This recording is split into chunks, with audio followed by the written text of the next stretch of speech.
అనేది అప్పుడు పెద్ద చర్చ కూడా జరిగింది దేశవ్యాప్తంగా. మీరు కూడా డిబేట్ చేశారు. అది చాలా ప్రమాదకరం అండి, ఇది చాలా ప్రమాదకరం. దాని నుంచి మనం ఖచ్చితంగా బయటపడాలి.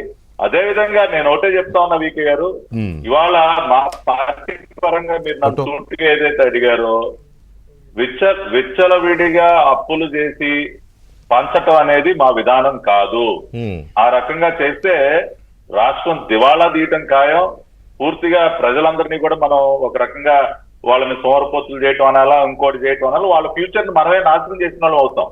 మనం చెయ్యాల్సింది ఏంటంటే అభివృద్ధి చేస్తూ రాష్ట్ర ఆదాయాన్ని పెంచుతూ ప్రజలకు కూడా, ఇప్పుడు రైతన్నలు ఉన్నారండి, వాళ్ళకి అన్నదాత సుఖీభవ మేము సంవత్సరానికి 20,000 ఇస్తా ఉన్నాం, ఇవ్వాలి. కానీ ఇస్తూనే వాళ్ళ కాళ్ళ మీద వాళ్ళు నిలబడే విధంగా ఇప్పుడు ధాన్యం డబ్బులు ఉన్నాయి, టైంకి వాళ్ళు 24 గంటలు వాళ్ళ అకౌంట్లో వేసేస్తా ఉన్నాం, వాళ్ళ డబ్బులు కరెక్ట్ గా ఇస్తూ ఉన్నాం. వాళ్ళ క్రాప్ ఇన్సూరెన్స్ కానీ ఇటువంటివన్నీ కూడా ఇమ్మీడియట్ గా చేయాలి. ఏదో 20,000 ఇచ్చాం కదా అని చెప్పి మిగతా వదిలేస్తే అది న్యాయం చేసినట్టు కాదు, అది మా విధానం కాదు. ఆ విధంగా మనం కొంత ఇప్పుడు ఉన్నటువంటి పరిస్థితుల్లో కొంత ఆర్థిక సహాయం చేసినా వాళ్ళ కాళ్ళ మీద వాళ్ళు నిలబడే విధంగా, వాళ్ళు తలెత్తుకుని వాళ్ళ జీవితాలు బ్రతికే విధంగా వాళ్ళని మనం సిద్ధం చేయాలి.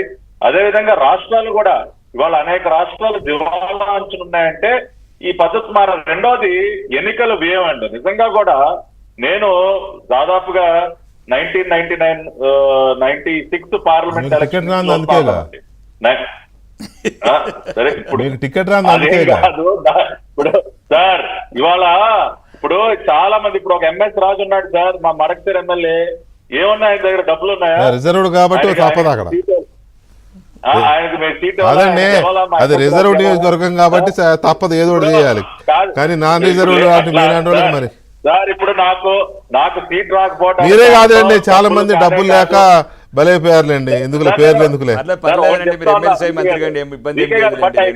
బీకే గారు ఇవాళ నేను ఒక విషయం నేను నిజాయితీగా ఒప్పుకుంటున్నాను, ఎన్నికల్లో ఈ డబ్బు ప్రభావం అనేది ఖచ్చితంగా తగ్గాలండి.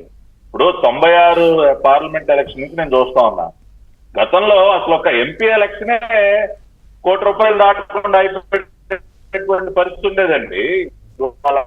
2014, 2019కి 2024 వచ్చేసరికి జగన్మోహన్ రెడ్డి ఓపెన్ గా వాళ్ళ పార్టీ మీటింగ్ లో ఏం చెప్తున్నాడు అన్న, కాన్స్టిట్యున్సీకి ఒక 30 పంపిస్తానన్నా, వై నాట్ 175 కాన్స్టిట్యున్సీకి నేనే ఒక 30 పంపిస్తా అని ఒక రాష్ట్ర ముఖ్యమంత్రి వాళ్ళ పార్టీ ఎమ్మెల్యేలతో చెప్పి మాట్లాడుతుంటే పైకలా అన్నాడు. కానీ పైకలా అన్నాడు కానీ ఎంపీ టికెట్ కావాలంటే 100 ఇస్తావా 70 ఇస్తావా అని బేరమాడాడని వాళ్ళ నాయకులు వచ్చి బయటకు వచ్చి చెప్పారు. మళ్ళీ అది ఓపెన్ సీక్రెట్ గా అందరు చెప్పారు కదా, మీడియాకి వచ్చి చెప్పారు వాళ్ళు, నన్ను 100 ఇస్తావా అని అడిగాడు.